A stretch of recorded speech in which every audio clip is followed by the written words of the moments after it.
Muy bien, vamos a empezar con los temas de literatura. En este vídeo vamos a hacer una pequeña introducción a los aspectos que tenemos que ver de literatura, comentaremos un poco los géneros literarios y el comentario de texto. A ver, esto es repaso de la ESO, entonces no nos vamos a detener mucho, pero lo tenéis todo en los apuntes de literatura. Si lo veis, la primera parte son elementos de consulta que vais a tener que utilizar a lo largo de todo el curso. El primero es el de los géneros literarios. ¿Vale? A ver, recordad que hay tres géneros, la lírica, el teatro y la narrativa, ¿de acuerdo? No tiene nada que ver el hecho de que estén escritos en verso o en prosa. Cualquiera de los dos pueden estar en verso o en prosa, ¿veis? Los tres géneros pueden expresarse en verso o en prosa, porque soléis confundir la lírica con el verso y también puede haber lírica en prosa. ¿Cómo se define cada uno de los géneros? Pues la lírica expresa sentimientos y en ella solo habla el poeta, es decir, no hay diálogo ni narrador. ¿Vale? Es decir, los géneros se definen tanto por sobre lo que tratan como por quién habla en cada uno de ellos. En el teatro lo que se hace es representar unos hechos mediante la actuación de los personajes y solo hablan los personajes, no hay narrador. En la narrativa se cuenta una historia, pero la cuenta un narrador. Esa historia les ocurre a unos personajes y transcurre en un espacio y en un tiempo determinados. Por tanto, hablan tanto los personajes como el narrador. Bien, si vais a los hipervínculos, os dais cuenta de que tenéis aquí definida la lírica y cuáles son los subgéneros líricos. Ya os digo que esto lo habéis visto a lo largo de la ESO. Pegadles una mirada, repasadlo si no os acordáis y demás. Y tenéis un guión para el comentario de textos líricos. Vamos a ver, esto lo vamos a ir viendo según trabajemos los distintos temas de literatura, pero bueno, lo tenéis aquí. Hay que localizar el poema, el autor, la época, hay que determinar el tema, de qué va, su estructura, tanto la externa, que sería la métrica, como la interna, que son las partes temáticas.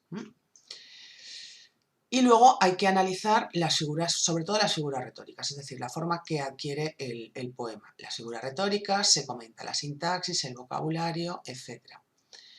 Y quiénes aparecen en el poema, ¿de acuerdo? Si solo habla el poeta, si se dirige a alguien y demás. Y por último, terminamos siempre con una conclusión, que es el resumen de lo más importante que se ha visto en el comentario y una breve opinión personal. Aquí tenéis un ejemplo de un comentario de texto lírico donde, pues, en fin, pues eso, os habla del género, el tema, la estructura, etcétera, etcétera. Le podéis pegar una mirada, todo esto es el análisis de la forma y demás. En la narrativa, pues tenéis aquí los elementos de la narración, que son los que determinan la estructura del comentario de texto. Hay un narrador que cuenta unas acciones que le ocurren a unos personajes en un espacio y en un tiempo determinados. Y estos son los elementos que hay que analizar. ¿Veis? Está aquí explicado y luego también os habla un poco de los subgéneros narrativos. En el comentario de textos está explicado paso a paso, pues eso, primero hay que hacer una especie de borrador y luego se van comentando los distintos elementos propios del género narrativo. ¿Veis? La estructura de los personajes, el espacio, el narrador, etcétera, etcétera, etcétera. ¿Vale? Y luego ya se redacta. Como siempre, una introducción y una conclusión. Esto es muy importante en cualquier comentario de texto. También tenéis un ejemplo de texto analizado. ¿Veis? El texto es cortito y luego pues lo que sería el comentario. Es un comentario, bueno, medianamente largo. Y por último tenéis el teatro. ¿De acuerdo? Aquí explicamos un poco las diferencias entre texto y representación. Nosotros normalmente trabajamos con el texto, con la obra escrita, pero el teatro tiene lo que sería la parte escrita y luego su representación. Realmente el teatro sin representación pues no tiene demasiado sentido, aunque veremos que esto ha ido cambiando a lo largo de la historia.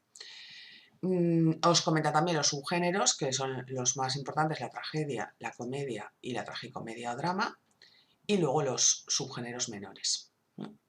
Y el comentario de texto, pues probablemente no lo trabajemos, pero en fin, es bastante similar al del texto narrativo.